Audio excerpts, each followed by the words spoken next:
திருக்குறள்ல பேருந்துல தமிழ்ல எழுதிட்டா தமிழ் வாழ்ந்துருது. தமிழ் பள்ளிக்கூடி திருக்குறளை படிக்க எத்தனை பள்ளிக்கூடம் வச்சிருக்கீங்க? திருக்குறள்ல பேருந்துல ஒரு சின்னதா ஒரு திருக்குறள் எழுதி வச்சுட்டா தமிழ் வாழ்ந்துரும். உங்களுக்கு விளம்பர பலகைகள் கடை தெருவில் இருக்கா? தமிழ் பயிற்றுவிக்க தமிழ் பாடமொழியாவது இருக்கா? சொல்லுங்க. நீங்க எங்கேயோ போய் பேருந்துல திருக்குறள் எழுதி வச்சிருந்தாங்க, அது நீங்க இல்லைன்றீங்களே தமிழ்னு. இவ்வளவுதான் எங்க நிலைமை. என்ன உங்களுக்கு எங்களெல்லாம் பார்த்தா உங்களுக்கு நக்கலா தெரியுது? என்ன இப்ப நீங்க எந்த பத்திரிகையில் இருக்கிறீங்க? வாங்க 2 பேரும். நீங்க சன் டிவி வாங்க, கொஞ்சம் இருங்க, வாங்க தெருவுக்கு வாங்க, எங்க கூட வாங்க.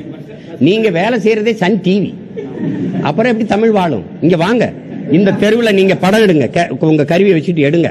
நாங்க ஒவ்வொரு விளம்பர பலகையா காட்டுறேன்.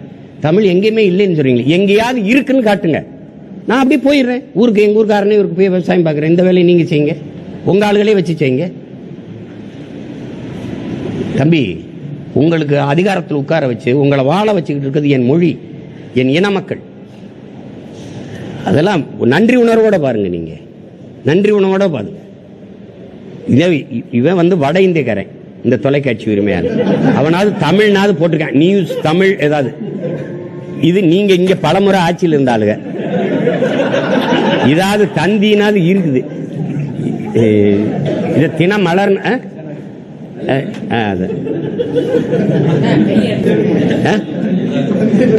இந்த தந்தின்னு இருக்கு பாருங்களேன்.